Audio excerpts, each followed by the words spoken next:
Hello dear students, electrochemistry के previous lecture में हमने कंडक्टेंस के बारे में समझ लिया था।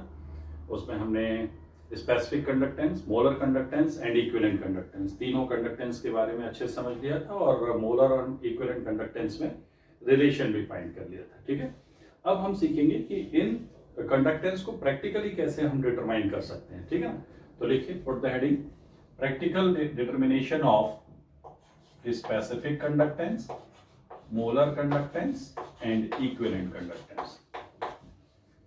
प्रैक्टिकली कैसे निकालते हैं? एक्चुअली एक्सपेरिमेंटली ये कप्पा की वैल्यू फाइंड करनी होती है, बाकी ये दो डेटा तो निकल जाएगा। ठीक है ना, आपको जिस सॉल्यूशन का भी मोलर या इक्विवेलेंट या स्पेसिफिक कंडक्टेंस निकालना, उसके एक पर्टिकुलर कंसंट्रेशन का सॉल्यूशन बना लीजिए एंड देन उसे आप एक कंडक्टिविटी सेल होता है उसके अंदर फिल कीजिए। तो पहले मैं थोड़ा कंडक्टिविटी सेल के बारे में बता दूं एंड देन हम लोग इसका प्रैक्टिकल डिटर्मिनेशन सीखेंगे, है ना। चलिए, आप इसमें देखें कंडक्टिविटी सेल का, लिखिए जरा एक पॉइंट लिखिए, the solution whose conductance is to be practically determined is taken in a conductivity cell and then the resistance of a solution is determined with the help of meter bridge। Physics में पढ़ते हैं ना आपको, Wheatstone bridge के principal पे metre bridge काम करता है, उससे निकालते हैं। then its resistance of the solution is determined with the help of meter bridge working on the principle of Wheatstone bridge. ठीक है, तो पहले कंडक्टिविटी सेल देखिए क्या होता है। कंडक्टिविटी सेल में एक ये इलेक्ट्रोड्स हैं, इसमें नीचे प्लैटिनम की फॉइल होती है जिसपे प्लैटिनम ब्लैक की कोटिंग रहती है और ये ना सोल्डर्ड रहता है, ये सेल। ठीक है, ये और ये प्लैटिनम इलेक्ट्रोड है, ये platinum foil coated with platinum black, surface area बढ़ाने के लिए कोट करके रखते हैं। अब जिस सॉल्यूशन का भी, अच्छा एक चीज ध्यान रखिएगा, ये दोनों इलेक्ट्रोड के बीच की डिस्टेंस हमेशा कांस्टेंट रहती है L, क्योंकि ये फ्री टू मूव नहीं है और ये जो आपको फॉइल दिख रही है इसका एरिया ऑफ क्रॉस सेक्शन भी कांस्टेंट होता है, इसी रहेगा। ठीक है, ये है आपका कंडक्टिविटी सेल। नाउ इस कंडक्टिविटी सेल में जिस भी सॉल्यूशन का आपको कंडक्टेंस निकालना है उस सॉल्यूशन को आपको अप टू मतलब इतना फिल करना है कि ये इलेक्ट्रोड जो है डिप रहे, ये जो फॉइल है ना ये डिप रहनी चाहिए जिस सॉल्यूशन का भी आपको कंडक्टेंस निकालना है। तो ये हमने सॉल्यूशन भर दिया, इलेक्ट्रोलाइटिक सॉल्यूशन। अच्छा, एक चीज बहुत ध्यान से देखिए, the distance between the two electrodes and the area of cross section of the platinum foil is constant and the ratio of distance between the electrodes to its area of cross section, since L is constant, A is constant, then L by A will also be of course constant. So this constant is called cell constant। इसको क्या कहते हैं?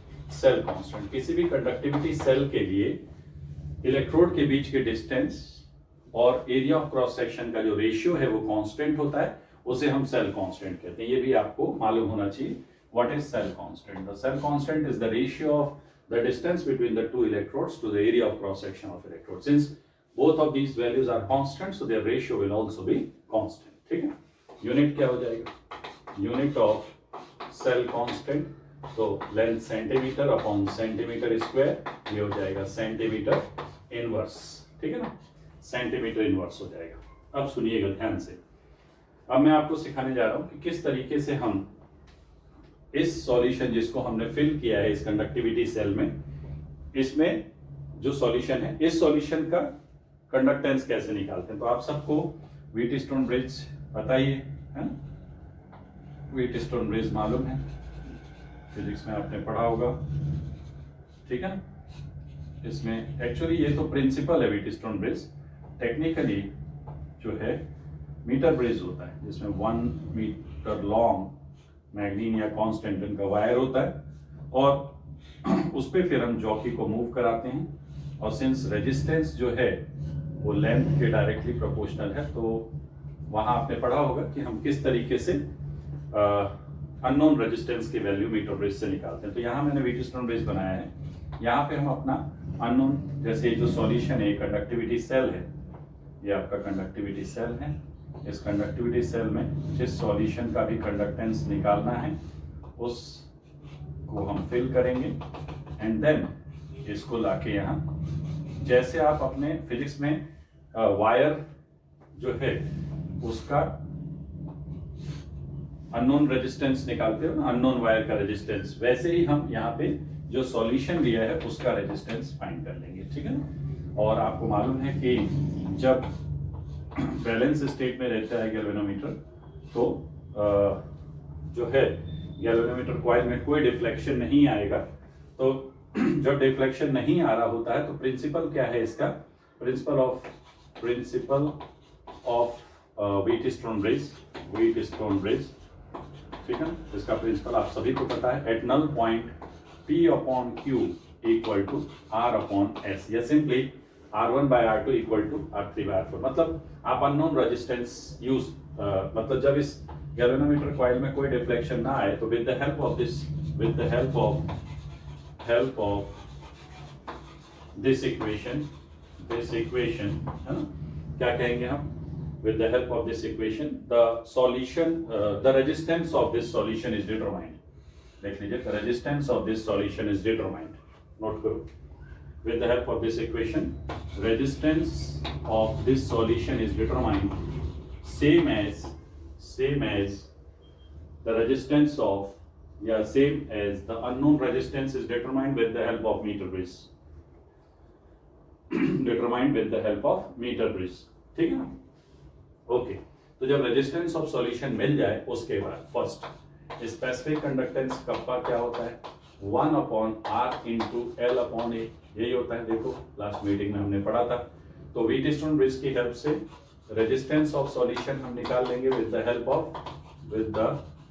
Of metre bridge, है ना, help of metre bridge और Wheatstone bridge is technically principle and L/A ये constant होता है, हर सेल का डिफाइंड होता है।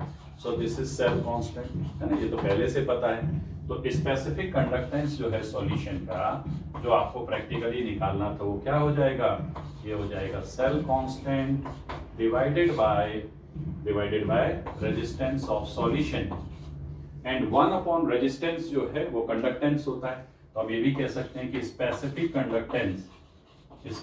Conductance of solution equal to cell constant multiplied by specific conductance of solution is cell constant multiplied by conductance, है ना।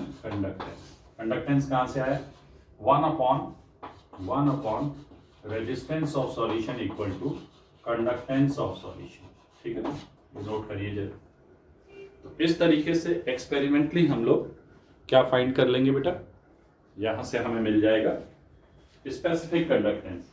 जैसे ही स्पेसिफिक कंडक्टेंस की वैल्यू मिलेगी फिर मोलर कंडक्टेंस और इक्विवेलेंट कंडक्टेंस तो आराम से मिल जाएगा। कैसे, मोलर कंडक्टेंस क्या होता है, λm equal to kappa into 1000 upon molarity siemens centimetre square mole inverse, यही होता है। तो बेटा जो सॉल्यूशन आपने बनाया उसकी मोलैरिटी तो आपको पता ही है, तो कप्पा निकाल के इस फॉर्मूले में पुट करो, मिल जाएगा। ऐसे ही इक्विवेलेंट कंडक्टेंस निकल जाएगा, इसके लिए कोई एक्सपेरिमेंट थोड़ी करना है। Kappa into 1000 upon normality Simon centimetre square equivalent inverse, that's it, समझ गए। तो ये है तरीका जिससे हम लैब में किसी भी दिए हुए सॉल्यूशन का मोलर, इक्विवेलेंट या स्पेसिफिक कंडक्टेंस, टेक्निकली हम रेजिस्टेंस निकालते हैं, फिर तो फॉर्मूले अपनी हेल्प करते हैं। और सेल कांस्टेंट हमें पता ही होता है सेल का, ठीक है। चलिए अब देखें, इन तीनों बातों के बाद हेडिंग लिखिए, practical determination of cell constant. वैसे सेल के ऊपर उसका सेल कांस्टेंट मार्क्ड होता है।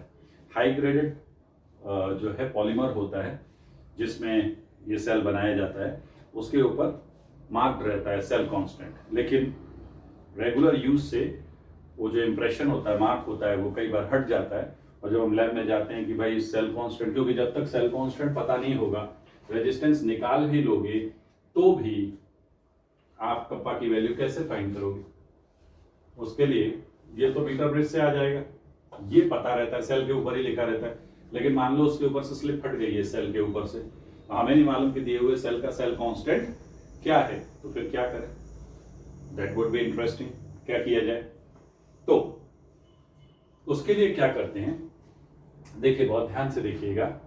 इसके लिए जिस सेल का सेल कांस्टेंट आपको निकालना है ना, उस सेल में आपको क्या करना है, जैसे ये सेल है, इसका सेल कांस्टेंट पता नहीं है, जो लिखा था वो वहां से रिमूव हो गया है। अब हमें इसका सेल कांस्टेंट पता करना है, तो कुछ नहीं, बहुत ही आसान है।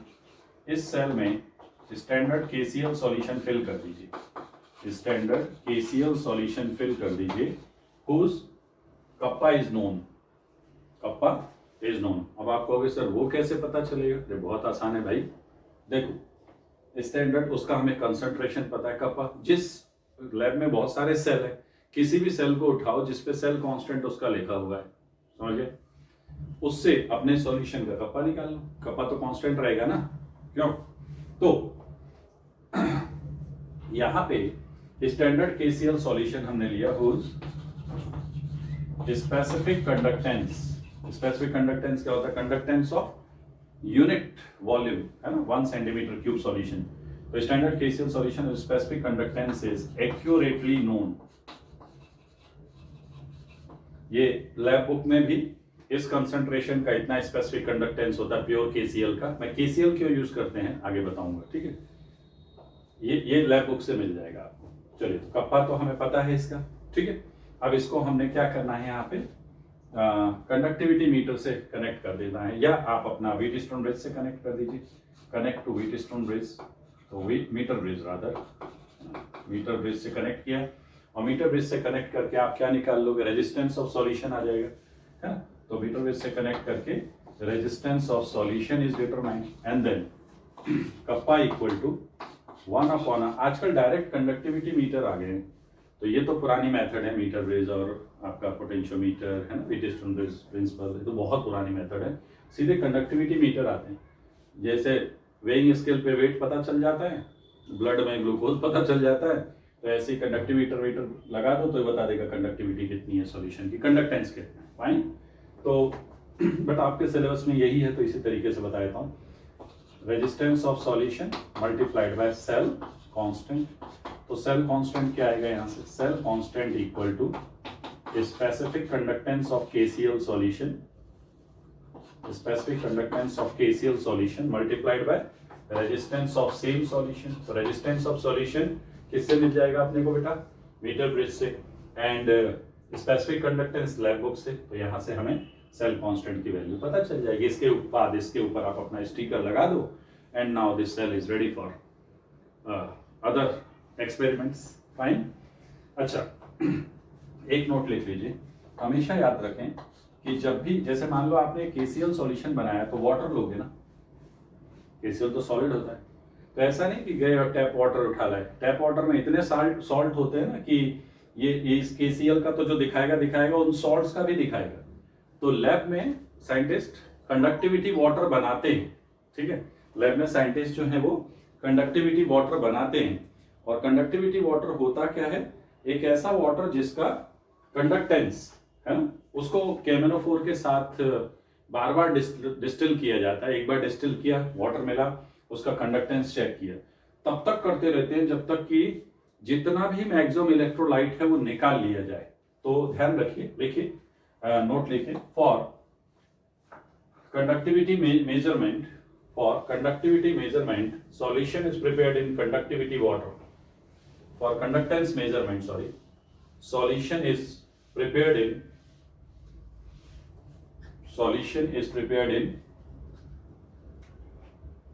मतलब उसको आप ये भी कह सकते हो डिस्टिल्ड वाटर है, बिल्कुल अल्ट्रा प्योर वाटर, ठीक है? क्लियर हो गई बात? तो solution is prepared in conductivity water, और कंडक्टिविटी वाटर होता क्या है? मतलब अल्ट्रा डिस्टिल्ड वाटर कह सकते हैं conductivity water, that is the water which conductance is 10 to the power -6 Simon centimetre inverse. ठीक है, क्लियर? तो जिसकी कंडक्टेंस जो है 10 to the power, मतलब इतना पुअर कंडक्टर जब तक नहीं हो जाए, जब तक सारे सॉल्ट उसके ना निकाल लिए जाएं, तब तक उसको KnO4 के साथ डिस्टिल करते रहते हैं, और जब फाइनल कंडक्टेंस इतना आ जाता है तो अब मान लेते हैं कि this is good for nothing. Now जिस इलेक्ट्रोलाइट को मन करे इसमें डिसॉल्व करो, सॉल्यूशन बनाओ और कंडक्टेंस निकालो। ठीक, चलिए नोट कर लीजिए। तो कंडक्टिविटी वाटर क्या होता है? Ultra distilled water, that is the water having very poor conductivity up to 10⁻⁶ siemens centimetre inverse, okay, is called conductivity water. Tap water का इस्तेमाल नहीं करते हैं। ऐसे ही कंडक्टेंस मेजर करने के लिए एसी प्रेफर किया जाता है डीसी पे। ठीक है ना? चलो अब हम इसमें आगे देखेंगे। देखिए, वेरिएशन ऑफ, ये इंपॉर्टेंट है topic, variation of molar conductance with molar equivalent, किसी की भी स्टडी कर सकते हैं। मोलर कंडक्टेंस विथ डाइल्यूशन, पढ़ा ना आपने कि डाइल्यूशन बढ़ाने पे मोलर कंडक्टेंस बढ़ता है, पढ़ा था पिछली मीटिंग में, मैंने बताया था कि लैम्डा एम जो है, आपको मालूम है लैम्डा एम जो है वो होता है कप्पा इंटू वी, है ना? तो जब डाइल्यूशन बढ़ाओगे, with dilution volume of solution क्या होता है? इंक्रीज होता है, बट कप्पा ऑफ सॉल्यूशन क्या होता है? डिक्रीज होता है। Since it is the conductance of very small volume, unit volume, therefore the decrease in the value of kappa is very less, and it cannot compensate to the increase in volume with dilution. Therefore, the increase in volume dominates over, increase in volume of solution dominates over decrease in specific conductance of solution, and therefore lambda m increases with dilution। ये हम पिछली meeting में बात कर चुके हैं। अब हम यहाँ देखेंगे कि लैम्डा एम की वैल्यू अलग अलग इलेक्ट्रोलाइट्स के लिए कैसे वेरी करती है डाइल्यूशन के साथ। ठीक है, तो लिखिए जरा केस 1, ये पहले नोट कर लो। ये तो पता चल गया कि लैम्डा एम बढ़ेगा, लेकिन कैसे बढ़ेगा? ठीक है ना, कैसे बढ़ेगा वो देखना है। बढ़ने को तो कई तरीके हैं ना, कई तरीके के ग्राफ बनाए जा सकते हैं, इंक्रीजिंग फंक्शन करो, कैसे बढ़ेगा वो देखना है। तो case 1, for strong electrolytes, for strong electrolytes में मैंने आपको बताया था ऐसे इलेक्ट्रोलाइट्स जो ऑलमोस्ट कंप्लीट डिसोसिएट हो जाते हैं ऑल डाइल्यूशन पे, है ना? ऐसे electrolytes, those electrolytes which undergo almost complete dissociation at all dilution are called strong electrolytes, बराबर है? तो इनके लिए साइंटिस्ट ने इक्वेशन दिया। देखिए, the electrolytes which undergo almost complete dissociation at all dilution are called strong electrolytes। पहले भी लिख चुके हो, है? तो for strong electrolytes, molar conductance at any concentration या at any dilution is given as molar conductance at zero concentration, I repeat zero concentration यानी infinite dilution। आपको मालूम है ना, concentration या molarity वॉल्यूम के इनवर्सली प्रोपोर्शनल होती है कि नहीं? है? तो कंसंट्रेशन जीरो है तो वॉल्यूम क्या हो जाएगा? इनफाइनाइट हो जाएगा। तो कई बुक्स में आपको लैम्डा एम इन्फिनिटी भी लिखा हुआ होता है। तो इन्फिनिटी लिख रहा है तो कह रहा है डाइल्यूशन, और जीरो लिखा है तो कंसंट्रेशन। मतलब molar conductance of a solution at any concentration is given as lambda M equal to lambda M not minus A, एक कांस्टेंट है, c टू दी पावर 1/2। ये इक्वेशन डायरेक्ट भी पूछा जाता है पेपर में। पावर 1/2 कैसे आया मैं अभी समझाऊंगा आपको। ये एक कांस्टेंट है, ठीक। अब अगर आप यहां से ग्राफ प्लॉट करें इसमें लैम्डा एम, ये डिबाय हकल ओनसागर, ये कई साइंटिस्टों ने इस पर बहुत काम किया हुआ है। डिबाय हकल, पहले क्या होता था? पहले मानते थे कंडक्टेंस सिर्फ डिपेंड करता है आयंस कितने हैं उस पर। बाद में आया कि नहीं साहब, खाली आयन होने से नहीं होगा, आयन शुड बी मूविंग, तो मूविंग होना चाहिए। अब अगर मोशन में है तो हाइड्रेशन उसमें रिटार्डेशन लाता है, तो मतलब कंसंट्रेशन जितना बढ़ेगा सॉल्यूशन का, सोचो कंसंट्रेशन बढ़ेगा, आयंस ज्यादा होंगे, पॉपुलेशन ज्यादा होगी तो रेजिस्टेंस बढ़ेगा, तो रिजल्टेंट कंडक्टेंस जो आएगा वो इनफाइनाइट जीरो कंसंट्रेशन, मतलब ऑलमोस्ट पॉपुलेशन निल, उस समय कंडक्टेंस मैक्सिमम होगी ना, या हर्डल निल कह सकते हो। तो जितना ज्यादा ये सी बढ़ेगा इसमें से सब्ट्रैक्ट होगा, तो सब्ट्रैक्ट होने के बाद जो वैल्यू आएगी उसे हम कहेंगे molar conductance at particular concentration. तो अगर लैम्डा एम एंड रूट सी के बीच में ग्राफ प्लॉट किया जाए तो स्ट्रॉन्ग इलेक्ट्रोलाइट के लिए आएगा y इक्वल टू, देखो c माइनस एम एक्स, यही है ना भाई। तो x एक्सिस पे रूट सी, y पे लैम्डा एम, इंटरसेप्ट आएगा यस और नेगेटिव स्लोप, तो इसका स्लोप क्या होगा, स्लोप क्या हो जाएगा माइनस ए। और यहाँ जब इस लाइन को आप एक्स्ट्रापोलेट करोगे, एक्स्ट्रापोलेट, तो यहाँ पे आपको मिलेगा लैम्डा एम नॉट, है ना। यहाँ पे लैम्डा एम क्या है लिखिए, लैम्डा एम क्या है, molar conductance of solution at given concentration. जिस कंसंट्रेशन का मन करे उस कंसंट्रेशन का बना दो, लेकिन अगर कंसंट्रेशन थोड़ा भी रहा तो जीरो कंसंट्रेशन से तो कंडक्टेंस कम ही आएगा। तो लैम्डा एम क्या है, molar conductance of solution at given concentration. Lambda M not क्या है, लिमिटिंग मोलर कंडक्टेंस, है ना। अगर कहीं किसी बुक में आपने पढ़ा और ऐसा लिखा है लैम्डा एम इंफिनिटी, तो इसको पढ़ोगे molar conductance at infinite dilution, मतलब कंसंट्रेशन जीरो है तो डाइल्यूशन क्या हो जाएगा, इनफाइनाइट हो जाएगा। तो molar conductance at infinite dilution अगर कहीं लिखा है, ये लिमिटिंग मोलर कंडक्टेंस कहलाता है। ए एक कांस्टेंट है, ए इज अ कांस्टेंट एंड देखो, and the value of A for given temperature and solvent, the value of A for given solvent and temperature depend upon the nature of electrolyte, nature of electrolyte। जैसे NaCl जो है ना, NaCl 1,1 type का electrolyte है, 1,1 type मतलब Na पे +1 Cl पे -1 charge है। ऐसे ही CaCl2 जो है वो 2,1 टाइप का इलेक्ट्रोलाइट है, कैल्शियम +2 और एक क्लोरीन पे -1 चार्ज होता है। ऐसे ही MgSO4 2,2 टाइप का इलेक्ट्रोलाइट है, मैग्नीशियम +2 सल्फेट -2।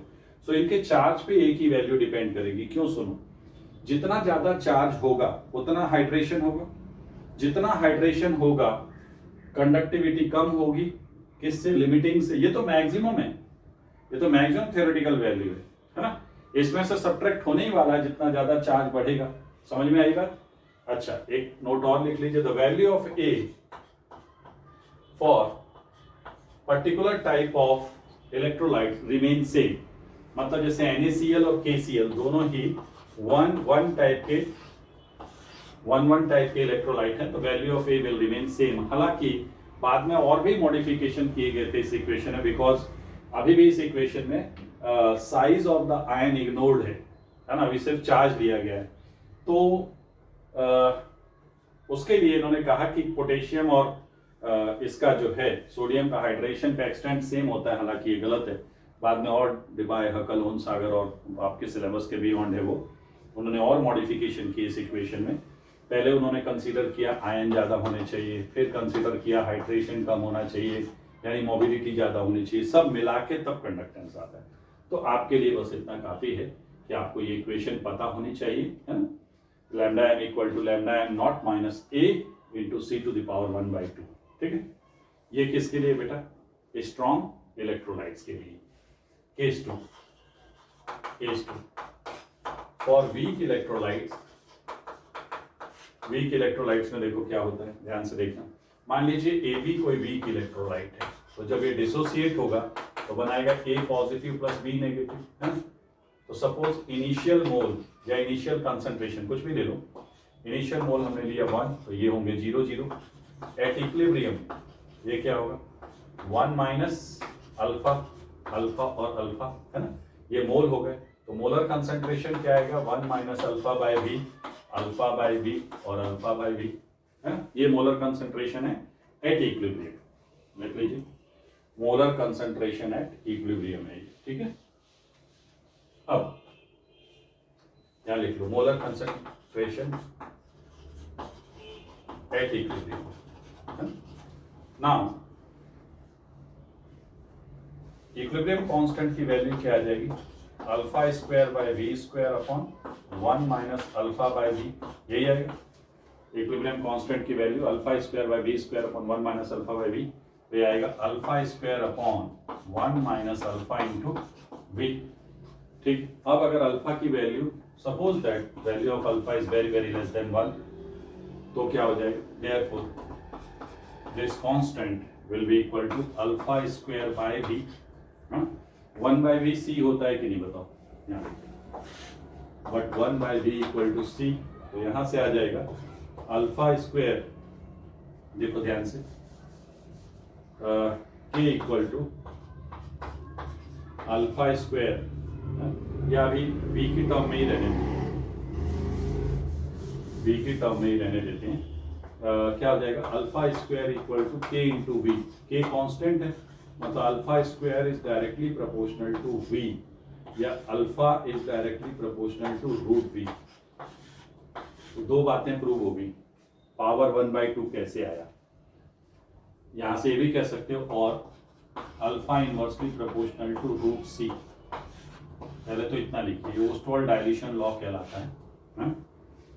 खैर लॉ क्या है उससे ज्यादा इंपॉर्टेंट है अल्फा क्या है बेटा, यहाँ पे अल्फा है डिग्री ऑफ डिसोसिएशन। ध्यान से देखिएगा, अल्फा क्या है, डिग्री ऑफ डिसोसिएशन, मतलब दिया हुआ इलेक्ट्रोलाइट कैसे डिसोसिएट हो रहा है एंड उसकी वैल्यू सी या बी के साथ कैसे वेरी कर रही है।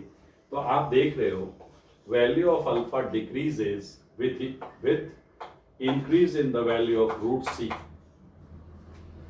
और भी इनवर्सली प्रोपोर्शनल है या v के साथ डायरेक्टली प्रोपोर्शनल। अब इसका ग्राफ स्ट्रेट लाइन नहीं आएगा, इसका ग्राफ स्ट्रेट लाइन नहीं आएगा जब दो क्वांटिटी डायरेक्टली प्रोपोर्शनल हों, या ये कह लो कि जैसे यहां से मैं आपको बताता हूं, जस्ट अ मोमेंट, क्या इक्वेशन थी अपनी, अल्फा स्क्वायर इक्वल टू के बाय सी था कि नहीं, के बाय सी है ना।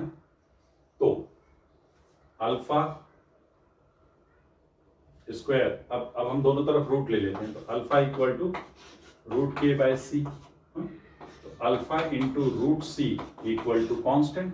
रूट के क्या होगा, अगर के कांस्टेंट है तो रूट के भी कांस्टेंट होगा। अब देखो, अगर हम अल्फा मतलब y into X equal to constant, और ये तभी जब ये कंडीशन फुलफिल होती है तो रेक्टेंगुलर हाइपरबोला ग्राफ आएगा। क्यों भाई, आप सबको पता है। अच्छा, आपको भी सर अल्फा से तो नहीं ग्राफ बनाना है, हमें तो ग्राफ बनाना है लैम्डा एम से। तो आप बिल्कुल सही सोच रहे हो, आप गलत तो कभी सोचते नहीं है। लैम्डा एम और रूट सी का ग्राफ बनाना है, फाइन। तो आपको मालूम होना चाहिए कि लैम्डा एम अल्फा पे डिपेंड करेगा वीक इलेक्ट्रोलाइट के लिए। स्ट्रॉन्ग इलेक्ट्रोलाइट का अल्फा 1 होता है, तो सीधे रूट सी पे डिपेंड कर रहा था। लेकिन वीक इलेक्ट्रोलाइट एक ऐसा इलेक्ट्रोलाइट है जो जितना डाइल्यूशन बढ़ाते जाओगे, जितना डाइल्यूशन बढ़ाते जाओगे उतना डिसोसिएशन बढ़ेगा। वी बढ़ाना मतलब वाटर मिलाते जाओ, डिसोसिएशन होता जाएगा। तो जितना ज्यादा डिसोसिएशन करते मतलब डाइल्यूशन करते जाओगे, पानी मिलाते जाओगे, उतना वॉल्यूम बढ़ेगा और उसके साथ साथ अल्फा की वैल्यू बढ़ेगी। बराबर है, क्लियर हो रही है बात। तो अल्फा बढ़ेगा कहने का मतलब क्या है, कोई इलेक्ट्रोलाइट है इसका अल्फा बढ़ रहा है, अल्फा बढ़ रहा है मतलब अल्फा बढ़ रहा है मतलब ये बढ़ रहे हैं, तो जितने ज्यादा आयंस बनेंगे कंडक्टेंस उतना ज्यादा होगा।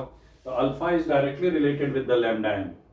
मोर ions more will be the conductivity if they are moving. बाकी के फैक्टर्स को नलीफाई कर लें तो रेक्टेंगुलर हाइपरबोला इस टाइप का ग्राफ आएगा। एंड ये हुआ वीक इलेक्ट्रोलाइट का ग्राफ। अब ये दो लाइन आपस में पैरेलल, ये दोनों रेक्टेंगुलर हाइपरबोला में ये दोनों लाइन तो मिलने वाली नहीं है। अब सुनिएगा, मैं बहुत इंपॉर्टेंट बात बताने जा रहा हूँ, पहले ये नोट करो, तुझे इसको नोट कीजिए प्लीज।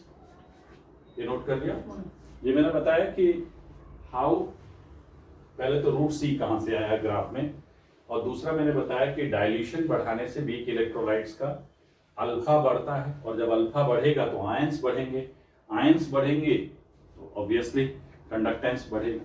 ठीक, अल्फा और रूट सी का ग्राफ भी यही है। आप सुनिए, इसमें क्या इंपॉर्टेंट है, ये तो आपने दोनों टाइप के इलेक्ट्रोलाइट्स के लिए ग्राफ देख लिया। अब एक ही ग्राफ में मैं दोनों के लिए बनाता हूं।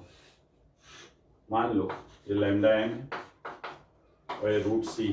अगर ग्राफ ऐसा आ रहा है तो आप कहोगे कि सर ये स्ट्रॉन्ग इलेक्ट्रोलाइट के लिए अभी देखा था, है? तो इस ग्राफ को जब आप एक्स्ट्रापोलेट करते हो, एक्सटेंड करते हो, तो एक बार इस एक्सिस पे मिल जाएगा, और मिल जाएगा तो यहाँ जो वैल्यू आती है हम उसको कहते हैं लैम्डा एम नॉट, मतलब for strong electrolytes the limit value of limiting है ना, यहाँ पे लिख सकते हो फॉर स्ट्रॉन्ग इलेक्ट्रोलाइट्स, लिखिए जरा फटाफट. It is clear from the graph that for strong electrolytes, the value of limiting molar conductance can be determined by extrapolating the curve between,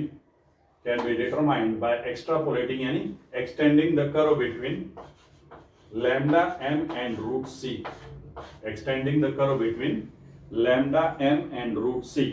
समझ गए? But for weak electrolytes, it is not possible to determine limiting molar conductance. It is not possible to determine the value of lambda m naught या limiting molar conductance by extrapolating the curve. इसका graph ऐसे आता है, ये weak electrolyte का graph है. तो क्या इसको लाइन को आगे एक्सटेंड करके जब तक इसमें मैच नहीं होगा, यहाँ पे देखो C 0 है और V इंफिनिटी है, तो जब ये लाइन यहाँ मैच होगी तब ना लैम्डा एम नॉट निकलेगा या लैम्डा एम इंफिनिटी निकलेगा. तो पैरेलल हो गई हैं, टू पैरेलल लाइंस कभी मिलेंगी क्या? नो.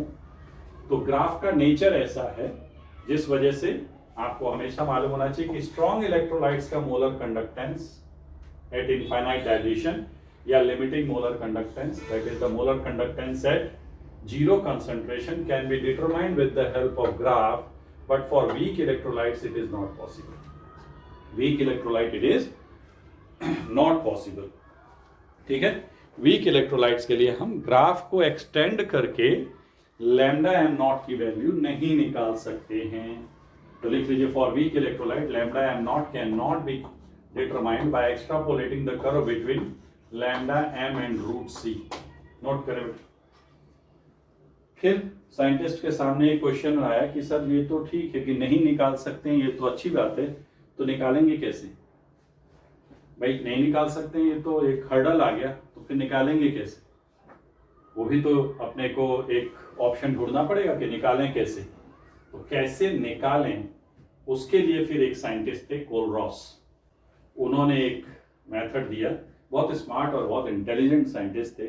उन्होंने कहा ठीक है, स्ट्रॉन्ग का तो निकाल सकते हैं ना, बहुत इंटेलिजेंट है. देखो मैं बताता हूँ. जैसे मान लो, अभी लिखना मत, ये जस्ट समझ लो, फिर हम कोलरॉस लॉ पढ़ेंगे और इसको निकालेंगे. जैसे आपको lambda M naught of acetic acid निकालना है, तो अगर आपने गलती से भी ग्राफ की हेल्प ली, तो ग्राफ अगर इसका बनाओगे, लैम्डा एम और रूट सी का ग्राफ बनाओगे, है ना, कंडक्टिविटी से, तो आपका ग्राफ ऐसा आएगा. तो कभी नहीं निकलेगा. मतलब लैम्डा एम नॉट ग्राफिकली नहीं निकाला जा सकता है. तो फिर कोलरॉस ने कहा ठीक है साहब, कोई बात नहीं, बहुत अच्छी बात है कि नहीं निकाल सकते. तो उन्होंने क्या किया, 3 स्ट्रॉन्ग इलेक्ट्रोलाइट्स लिए. कैसे? मान लो मैं lambda M naught of sodium acetate का निकालूं. सोडियम एसीटेट तो सॉल्ट है, तो ये ग्राफिकली निकल सकता है क्या? ग्राफिकली तो आप कहोगे सर आराम से निकल जाएगा क्योंकि स्ट्रॉन्ग इलेक्ट्रोलाइट है. मैं आपसे कहूं सर लैम्डा एम HCl निकालो, आप कहोगे सर निकल जाएगा. फिर मैं कहूंगा बेटा एक काम करो, लैम्डा एम नॉट NaCl निकालो, आप कहोगे सर ये भी निकल जाएगा. तो मजाक मजाक में आपने लैम्डा एम एसिटिक एसिड भी निकाल दिया है. देख, ग्राफिकली नहीं. अगर मैं इन दो के लैम्डा एम नॉट को ऐड कर दूं, सोडियम एसीटेट और HCl को ऐड कर दूं, तो क्या होगा? एसिटिक एसिड CH3, मतलब यहां जो वैल्यू आएगी lambda M naught of sodium acetate, वो किसकी होगी? Acetate ion plus sodium ion. इन दोनों आयन का जो रिजल्टेंट कंडक्टेंस है वही उसी का प्लस तो आएगा. और यहाँ पे जो वैल्यू निकालोगे वो H प्लस और Cl माइनस का सम आएगा.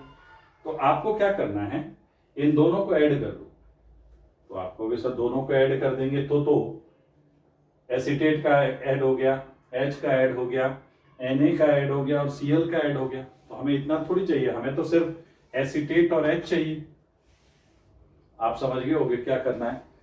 इन दोनों को ऐड करो तो आपके पास एक्स्ट्रा आ गया है. क्या आपके पास? इन दोनों को ऐड किया तो जो आपको चाहिए था वो तो मिला ही मिला, ये फालतू मिल गया NaCl. तो कोई बात नहीं ना, हमने NaCl का भी तो ग्राफिकली निकाला था, उस वैल्यू को सब्ट्रैक्ट कर दो, तो वीक इलेक्ट्रोलाइट का मोलर कंडक्टेंस निकल जाएगा.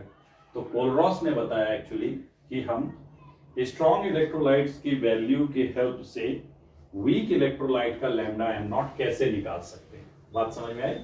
तो स्ट्रॉन्ग इलेक्ट्रोलाइट्स प्रैक्टिकल करके ग्राफ बनाओ और ग्राफ से ग्राफ को एक्सट्रापोलेट करके आप क्या कर सकते हो, स्ट्रॉन्ग इलेक्ट्रोलाइट का लैम्डा एम निकाल लो और एक बार जब निकल जाए लैम्डा एम नॉट तो फिर आप देख लो वीक का कैसे निकालना है। फाइन, तो चलो जरा देखते हैं। हेडिंग लिखिए Kohlrausch law.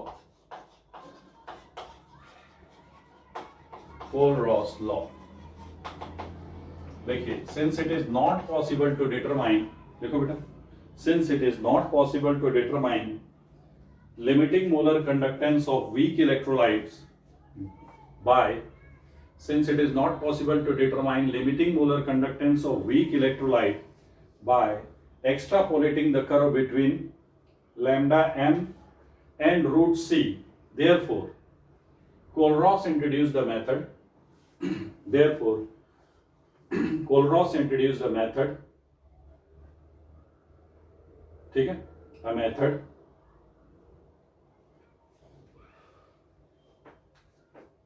as per this law, देखिए, as per this law, inverted commas में लिखो, at infinite dilution, infinite dilution मतलब अब ये तो theoretical हो गया, C0 है ना, तो at infinite dilution, that is C equal to 0 or V equal to infinity, each ion makes a definite contribution, each ion makes a definite contribution towards molar conductance, each ion makes a definite contribution towards molar conductance, and it is given as जैसे मान लीजिए lambda m molar conductance, limiting molar conductance of AXBY, एक electrolyte है AXBY। AXBY का मतलब X number of A होंगे, Y number of B होगा।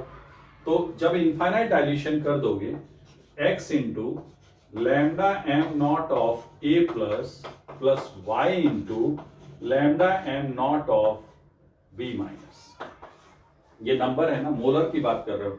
अगर यही इक्विवेलेंट पूछा जाता तो एन फैक्टर एडजस्टेड रहता, तब एक्स वाई लिखने की जरूरत नहीं, मैं वो भी लिख के बता देता हूँ। ध्यान दें, कहने का मतलब मान लो आपसे कहा जाए sir lambda M naught of CaCl2 का क्या मतलब है, तो आप कहोगे सर इनफाइनाइट डाइल्यूशन है तो पूरा ब्रेक हो चुका है, तो जितने आयन है सबके सब कॉन्ट्रीब्यूट कर रहे हैं, तो क्या आएगा lambda M naught of calcium ion plus lambda M naught of what, twice of lambda M naught of chloride ion.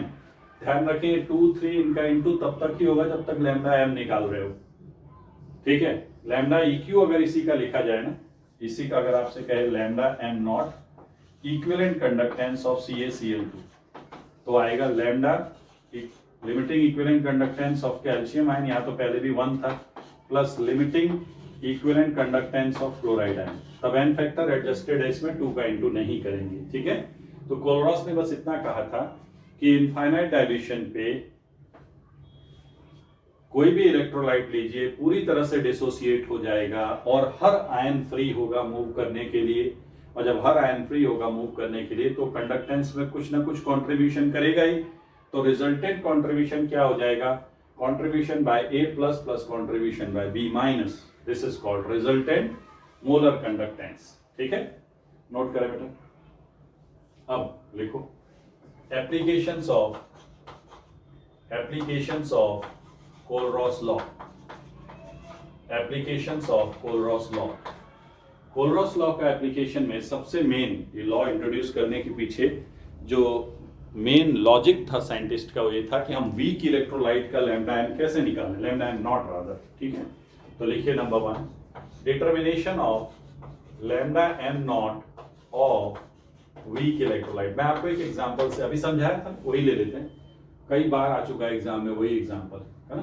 तो अगर आपको मान लो lambda M naught of sodium acetate दिया हुआ है, सपोज X दिया हुआ है, हाँ, अब ये न्यूमेरिकल वैल्यू एग्जामिनर देगा, साइमन सेंटीमीटर स्क्वायर और mole inverse, and lambda M naught of HCl भी दिया हुआ है, मान लीजिए y यूनिट यही है, एंड लैम्डा एम नॉट दिया हुआ है, या आप एक्सपेरिमेंट करके ग्राफ बना के निकाल रहे हो, मैंने आपको सिखाया ना कैसे बनाते हैं ग्राफ।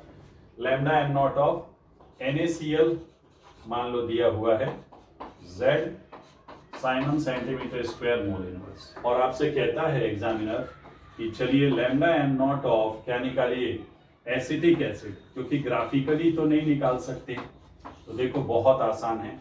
एसिटिक एसिड में आपको क्या चाहिए, एसीटेट का lambda M not plus H plus का लैम्डा एम नॉट, ये चाहिए बेटा। तो जरा इन दोनों को ऐड करो, तो एसीटेट और H का मिल जाएगा, लेकिन एक्स्ट्रा भी मिल जाएगा NaCl का, तो इसको माइनस कर दो। क्या कहते हो, समझ में आ रही बात की नहीं? इसको माइनस कर दो, तो अगर इसको माइनस कर दोगे तो फिर वैल्यू मिल जाएगी। तो therefore lambda M naught of acetic acid will be given as lambda m naught of sodium acetate ACON plus lambda m naught of what, HCl minus lambda m naught of NaCl। कहने का मतलब x plus y minus z, ये answer आ जाएगा। अब examiner आपको value देगा, उससे आप सब्स्टिट्यूट करके निकालो, खत्म। तो 2-3 बार AIEEE JEE मेंस जो है उनमें ये क्वेश्चन कई बार पूछा गया है, रिसेंट आया हुआ है, पिछले 10 ईयर में ही पूछा जा चुका है, ठीक है। सेकंड एप्लीकेशन लिखिए, determination of degree of dissociation, that is alpha, determination of degree of dissociation of weak electrolyte, determination of degree of dissociation of weak electrolyte. Weak electrolyte का आपको मालूम है ना, वीक इलेक्ट्रोलाइट, स्ट्रॉन्ग इलेक्ट्रोलाइट का alpha तो approximately 1 होता है, रफली 100% डिसोसिएट हो जाता है। वीक के साथ प्रॉब्लम है, जितना पानी डालते जाओ उतना डिसोसिएट होता जाएगा। तो ये कैसे निकालते हैं मैं आपको बताता हूं। जैसे मान लो कोई वीक इलेक्ट्रोलाइट है, उसका हमें पता करना है कितना % ब्रेक हुआ है, तो आप क्या करो, उसका एक सॉल्यूशन बनाओ, आपकी मर्जी है, किसी भी कंसंट्रेशन का सॉल्यूशन बना लो और उसको फिर वही कंडक्टिविटी सेल में भर के और यहाँ कंडक्टिविटी मीटर से कनेक्ट कर दो। ये क्या है, कंडक्टिविटी मीटर। तो यहाँ से आपको कंडक्टेंस पता चल जाएगा, मान लो मोलर कंडक्टेंस। आपको पहले तो ये कंडक्टेंस देगा, है ना, तो कंडक्टेंस के रेसिप्रोकल से आप रेजिस्टेंस निकालेंगे, फिर कप्पा निकालेंगे, फिर लैम्डा एम निकालेंगे। ओके, तो मान लीजिए कि आपने इस पूरे प्रोसीजर से lambda M at given concentration निकाल लिया और वो वैल्यू आई x siemens centimetre square mole inverse. ये एक्सपेरिमेंट मैं आपको समझा चुका हूं, उससे आपने अपनी मर्जी से कोई भी एक पर्टिकुलर कंसंट्रेशन का सॉल्यूशन बनाया, ठीक है, और उसका मोलर कंडक्टेंस आपने निकाल लिया, तो आपको मिला मान लीजिए x। और लैब बुक से जैसे मान लो आपने सपोज दैट आपने KCl लिया था, मान लो, तो KCl का आपने एट गिवन कंसंट्रेशन पे निकाल लिया और लैब बुक से आपने देख लिया कि इनफाइनाइट होता, अगर इनफाइनाइट डाइल्यूशन पे लैम्डा एम, इनफाइनाइट यानी डाइल्यूशन यानी कि क्या हो जाएगा, 0 कंसंट्रेशन पे मान लीजिए ये वैल्यू है y Simon centimetre square mole inverse. मतलब लिमिटिंग का मतलब हो गया मैक्सिमम है, इससे ज्यादा नहीं हो सकता। फिर आपसे पूछा जाए बताओ परसेंटेज अल्फा क्या होगा, कितना % ब्रेक हुआ है, तो आप कहोगे कि जितना कंडक्टेंस मुझे मिला lambda M at given concentration upon जितना मिलना चाहिए था मल्टीप्लाइड बाय 100। अगर ये x इक्वल टू वाई हो गया तो इसका मतलब कि आपने इनफाइनाइट डाइल्यूशन लिया हुआ है, मतलब 0 कंसंट्रेशन लिया हुआ है, बट वो पॉसिबल तो है नहीं प्रैक्टिकली। ठीक है भाई, बात समझ में आई? तो अल्फा की वैल्यू बहुत आसानी से निकाल ली हमने। कितना % ब्रेक हुआ है वो कैसे पता किया, तो हमने पता कर लिया बहुत आसान तरीके से। और वो तरीका क्या था कि हमने सॉल्यूशन बनाया अपना, उसका कंडक्टेंस निकाला और उसमें 100% डिसोसिएशन पे क्या कंडक्टेंस आना चाहिए उसे डिवाइड मार दिया, अल्फा की वैल्यू आ गई। चलिए थर्ड एप्लीकेशन लिखिए, डिटर्मिनेशन ऑफ डिसोसिएशन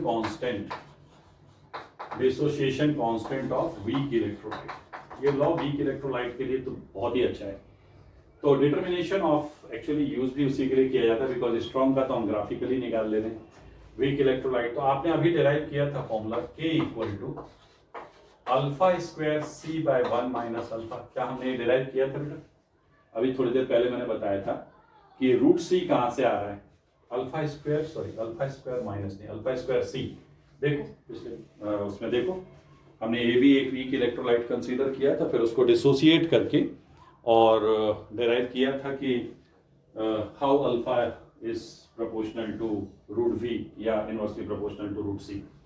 तो वहां से ही आया, ठीक है। अब K निकालना है आपको, बट अल्फा क्या होता है, lambda m at given concentration upon lambda m at zero concentration. Fine, तो इसकी वैल्यू यहाँ सब्स्टिट्यूट कर दो, तो भैया यहाँ से निकाल लो और उसको यहाँ पुट कर देना। K इक्वल टू क्या आ जाएगा, lambda m at given concentration upon lambda m zero square into C upon 1 minus lambda m at given concentration upon lambda m at zero concentration. तो यहां से सॉल्व कर लो इस इक्वेशन को। क्या आ गया है देखो, यह आ गया आपका लैम्डा m गिवन कंसेंट्रेशन का square upon lambda m at zero concentration का स्क्वायर इंटू C अपॉन 1। यहाँ पे एलसीएम ले लो, एलसीएम क्या आएगा, लैम्डा m नॉट, है ना, और ये आ जाएगा lambda m not minus lambda m at given concentration. अब इसको और थोड़ा सॉल्व कर लीजिए, एक ये कैंसिल हो जाएगा ये, तो यहां से K क्या आ गया, K क्या आ गया बेटा, K आ गया आपका, देखो चेक करो, लैम्डा m है ना एट गिवन कंसेंट्रेशन का स्क्वायर, ये ऊपर जाएगा, इसको कैंसिल कर देगा, इनटू C डिवाइडेड बाय क्या बचेगा, lambda m not into lambda m not minus lambda m C। तो आपको इतना फॉर्मूला रट्टा मार के नहीं रखना है, आपको बेसिक फॉर्मूला आना चाहिए, ये और ये। तो जब भी न्यूमेरिकल आए तो इसको सॉल्व करके इसमें पुट करो ना बेटा, इतना बड़ा फॉर्मूला रट के रखने की क्या जरूरत है। बट नॉर्मल जो एग्जाम्स होते हैं ना, इसमें फॉर्मूला ही पूछ लेते हैं, तो क्या करेंगे अब, तो कम से कम अपने को आना चाहिए, ठीक है। एक बार क्रॉस वेरीफाई कर लो, कुछ गड़बड़ तो नहीं हुई है, प्लीज क्रॉस वेरीफाई इट, ठीक, आई होप सही है। तो चलिए, ये हमने सीख लिया बेटा डिटर्मिनेशन ऑफ, क्या लिखा, dissociation constant of weak electrolyte. फटाफट नोट करो, dissociation constant of weak electrolyte, ठीक है। इसके अलावा आप even ionic product of water भी निकाल सकते हो with the help of कोलरॉस law, ठीक है ना। जो है देखो नेक्स्ट एप्लीकेशन, ये जैसे अपन बोलते हैं ना कि वाटर का pH 25 डिग्री सेल्सियस पे 7 होता है, तो कहाँ से आया, किसी को सपना आया था कि वाटर का pH जो है 7 होता है रूम टेम्परेचर पे? भाई कभी तो किसी ने निकाला ही होगा ना कि 7 ही लेना है साहब। मैं बताता हूँ कैसे निकालते हैं, देखिए determination of ionic product of water, ionic product of water, ionic product को KW बोलते हैं। ये एक इक्विलिब्रियम कांस्टेंट है जो टेम्परेचर पे डिपेंड करता है, फाइन। तो determination of ionic product of water, ये क्या होता है देखो सब लोग ध्यान से, आयनिक प्रोडक्ट ऑफ वाटर क्या है, देखिए ionic product of water, water को जब आप डिसोसिएट करेंगे H2O, तो ये डिसोसिएट होकर क्या बनेगा, H आयन इंटू OH है। तो इसका इक्विलिब्रियम कांस्टेंट क्या आ जाएगा, H ion into OH ion upon H2। Since water एक वीक इलेक्ट्रोलाइट है, पुअर इलेक्ट्रोलाइट है, इसलिए इसका डिसोसिएशन बहुत कम होता है, तो हम मानते हैं कि ऑलमोस्ट कांस्टेंट है। तो कांस्टेंट इनटू कांस्टेंट, यानी ionisation constant of water, Ki क्या है, ionisation constant multiplied by molarity of water is given as concentration of H ion into concentration of OH ion, इसी को कहते हैं KW। KW, और ये क्या होता है HIN इंटू OHN। तो ये KW मतलब ionic product of water, product of concentration of ions of water. Ionic product of water का मतलब क्या है, product of concentration of ions of water. अब सुनिए, आपको जैसे KW निकालने के लिए HIN और OHN चाहिए, तो आपको मालूम है कि वाटर न्यूट्रल होता है, ये तो सबको पता है। क्यों न्यूट्रल होता है, क्योंकि HIN और OHN का नंबर सेम होता है ना? तो for water concentration of HIN equal to concentration of OHN होता है, क्योंकि water is neutral at all temperature. Fine. तो अब यहां से आपको ये HIN की वैल्यू निकालनी है। अब वो कैसे निकलेगी वो सुन लो जरा, है ना? आपको मान लो जो है ये पता करना है कि HIN या OHN कितना होता है। तो ये कैसे निकलेगा, ये निकलेगा observed conductance upon conductance at zero concentration, है ना, या इनफाइनाइट डाइल्यूशन, जो भी मान लीजिए। ठीक है, तो ऑब्जर्व्ड कंडक्टेंस, जब वाटर का आप कंडक्टेंस निकालते हो, मैंने बताया था ना, प्योर वाटर ले लोगे तो रफली 10⁻⁶ आता है।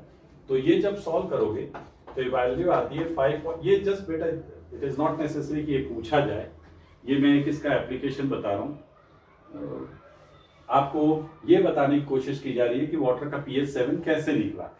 हाँ, इट इज नॉट नेसेसरी। हो सकता है ये वैल्यू दे के जेई एडवांस में क्वेश्चन पूछ ले। जो मैंने 10⁻⁶ कहा था ना, उसकी एक्चुअल वैल्यू ये होती है 5.5 इंटू 10⁻⁵, और लैम्डा एम नॉट क्या होगा, ये होगा lambda M naught of HIN plus lambda M naught of OHN। Water में कौन से आयन होते हैं, ये। तो वाटर का कंडक्टेंस अब 5.5 इंटू 10⁻⁵ अपॉन, लैब बुक से आप देख लेंगे कि ये वैल्यूज कितनी है। तो ये होती है 349.5, ये सब कुछ दिया जाता है, इसको रट के नहीं रखना है। और ये 198.5 OH माइनस का होता है लैम्डा एम नॉट। तो इसको जब सॉल्व करोगे ना तो आएगा 10⁻⁻7 मोल पर लीटर। ये HIN और OHN है, देयरफॉर KW क्या हो जाएगा 10⁻⁻7 for HIN into 10⁻⁷ for OHN, तो 10⁻⁻14 मोलैरिटी का स्क्वायर एट 25 डिग्री सेल्सियस। यहाँ से आया बेटा pH 7 वाटर का, इसका नेगेटिव लॉग ले लो तो pH आ जाएगा। नोट करिए प्लीज, ये ठीक है। इस तरीके से ये सब डेटा निकाला जाता है। हमें बहुत मतलब, अगर कभी ये क्वेश्चन आया तो ये हो सकता है कि जेई एडवांस में बता दे कि वाटर का कंडक्टेंस इतना है, HIN और OHN का इतना है, और टेम्परेचर बदल दे, तो फिर KW निकलवा सकता है। अब तो एग्जामिनर के ऊपर है। ठीक है, नेक्स्ट एप्लीकेशन लिखिए last, determination of solubility of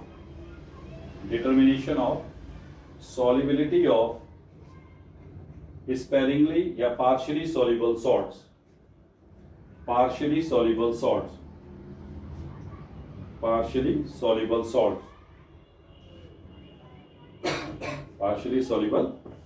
sorry.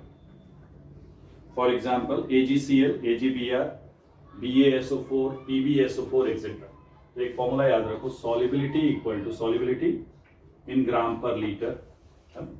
Solubility हमें निकालनी है कि कोई सॉल्ट कितना डिसॉल्व हुआ है, वो भी निकाल सकते हैं। Specific conductance into 1000 upon lambda M not multiplied by molecular weight of salt. तो ये सॉल्युबिलिटी ग्राम पर, बाई चांस कभी आ जाए तो निकाल सकते हो, ग्राम पर लीटर में, है ना। आपको ये बता देगा क्या कि कितना डिसॉल्व हुआ है ये सॉल्ट। नोट कर लीजिए इसको अच्छे से, जरा नोट करो, इसके बाद अब क्वेश्चन करेंगे। ठीक है, तो ये है बेटा applications of कोलरॉस law. Kohlrausch law के हमने वेरियस एप्लीकेशंस देख लिए हैं। ठीक है, चलिए, तो ये कोलरॉस लॉ कंप्लीट हुआ। अब जरा कुछ न्यूमेरिकल्स में बोल रहा हूँ, उसको सॉल्व करेंगे। देखिए जरा ध्यान से, बहुत देखना। एक आपको मैं प्रॉब्लम कराता हूँ। उसमें आपको इसी से रिलेटेड रहेगा, स्पेसिफिक कंडक्टेंस, मोलर कंडक्टेंस है, उससे रिलेटेड ही न्यूमेरिकल्स अभी हम लोग सॉल्व करेंगे। तो उस क्वेश्चन को जस्ट लेट डाउनलोड क्वेश्चन, हाँ डाउनलोड हो गया। देखिए जरा, रेजिस्टेंस ऑफ, एक क्वेश्चन है, you will be surprised, this question appeared in around 2006 in AIEEE for 6 marks, and the same question was reflected same year CBSE board 12th exam for 6 marks, है ना।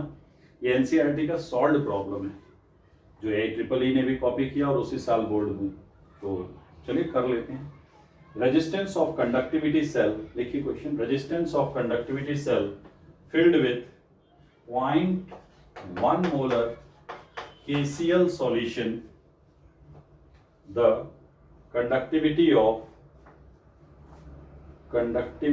resistance of conductivity cell filled with 0.1 mole per liter KCl solution is 100 ohm, 100 ohm, ठीक है।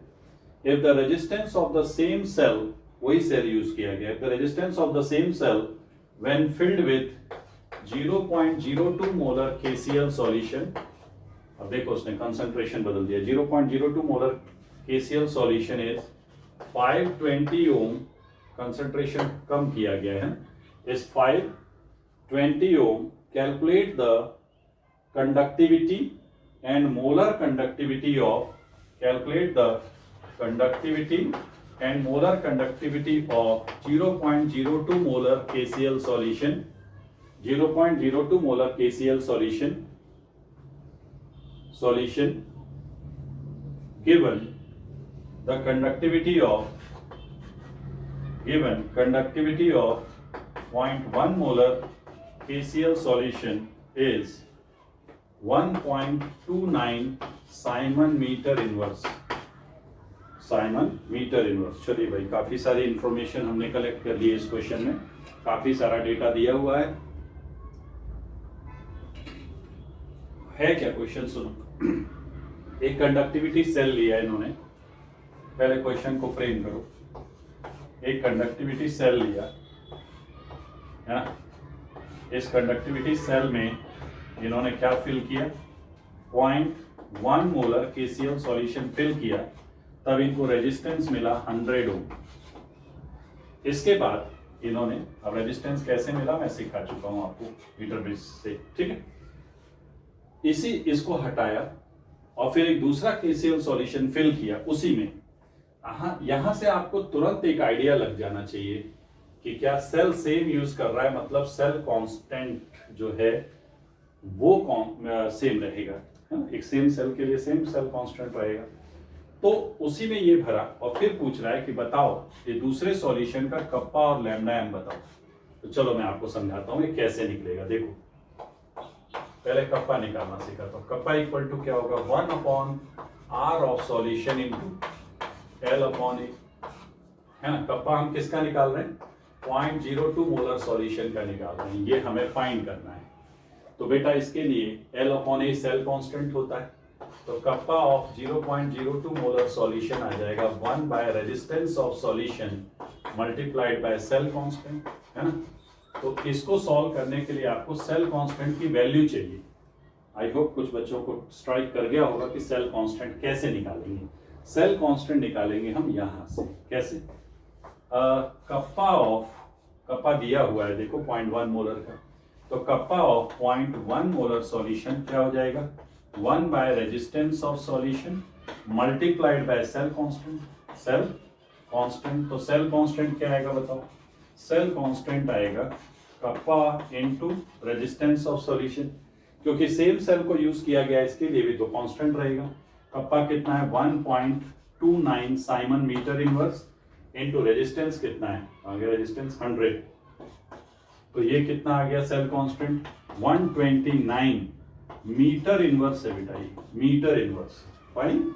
This is 129, sorry 129, क्योंकि ये metre में दिया हुआ है ना ये, तो ये 129 क्या आ जाएगा, मीटर इनवर्स। साइमन होता है 1 बाय ओम, तो 1 बाय ओम और ओम कैंसिल हो गया। चलिए सेल कांस्टेंट तो मिल गया। अब इधर आ जाओ, 1 बाय रेजिस्टेंस, तो इसका रेजिस्टेंस कितना है 520 मल्टीप्लाइड बाय 129, ये कप्पा आ गया। तो ये 129 डिवाइडेड बाय 520, इसको सॉल्व कर लीजिए, देखिए क्या आता है। ये आ जाएगा साइमन मीटर इनवर्स। ठीक है, तो ये कप्पा की वैल्यू आ गई। स्पेसिफिक कंडक्टेंस हमने 0.02 मोलर के लिए निकाल दिया।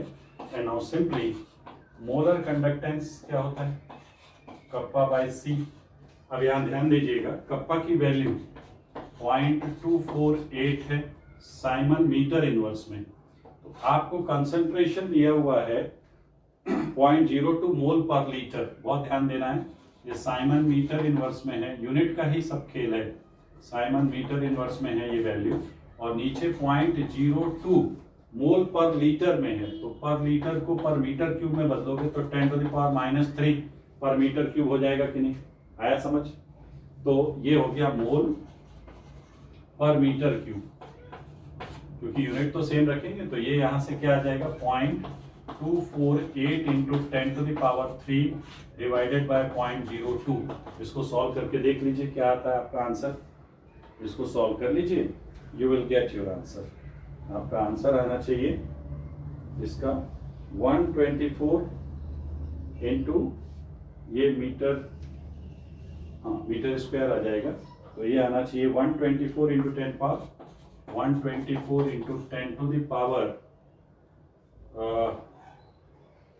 क्या आ जाएगा -4, 10⁻⁻4 siemens metre square mole inverse. एक बार चेक करो जरा, चेंज सही किया है हमने।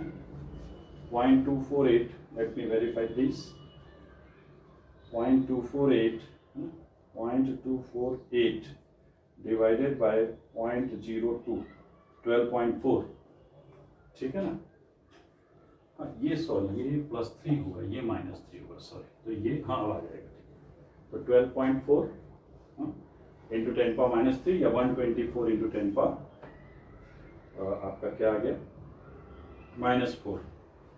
नोट कर लीजिए, करेक्ट, परफेक्ट। हाँ तो ये मोल पर मीटर क्यूब में गया। तो ये आंसर आएगा 124 into 10⁻4 siemens metre square mole inverse. या फिर यहाँ से आप लैम्डा एन की वैल्यू कितनी आई है 124 10⁻⁻4 siemens metre square mole inverse, metre square mole inverse है।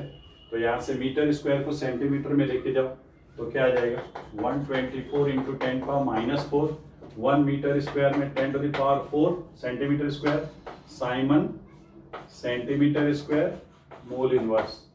तो ये आ जाएगा 124 Simon centimetre square mole inverse. इस फॉर्मूले को यूज करने में ध्यान रखें, अगर कप्पा इंटू 1000/c एक मैंने फॉर्मूला बताया था, तो वहां पे आपको मालूम होना चाहिए कि जो c है वो सेंटीमीटर क्यूब में पुट करना है। आप उसको भी यूज कर सकते थे इंटू 1000, बट कंसंट्रेशन जो है ये लीटर में दिया हुआ है, मोल पर लीटर, और हमने 1000 यूज किया था तो मोल पर सेंटीमीटर क्यूब कर दिया था। तो even you can use that formula also, ठीक है। तो ये लैम्डा एन का फॉर्मूला यूज करते समय यूनिट का ध्यान रखो। कप्पा अगर आप साइमन सेंटीमीटर इनवर्स में रख रहे हो तो कंसंट्रेशन मोल पर सेंटीमीटर क्यूब में रखना पड़ेगा। समझ में आ रही बात? नहीं पता पड़ा यहाँ आपने मोल पर लीटर में पुट कर दिया तो यूनिट्स रॉन्ग हो जाएंगी और क्वेश्चन आपका गलत हो जाएगा। तो यहाँ पे बहुत केयरफुल रहना है कि अगर साइमन सेंटीमीटर इनवर्स में रख रहे हैं तो कंसंट्रेशन मोल पर सेंटीमीटर क्यूब में रखें, और अगर ये साइमन मीटर इनवर्स में रख रहे हैं तो ये मोल पर मीटर क्यूब में रखें, और आ जाएगा आंसर आपका, ठीक है। तो इससे रिलेटेड और क्वेश्चंस हम लोग करेंगे नेक्स्ट मीटिंग में। आज के लिए बस इतना ही। Thank you very much.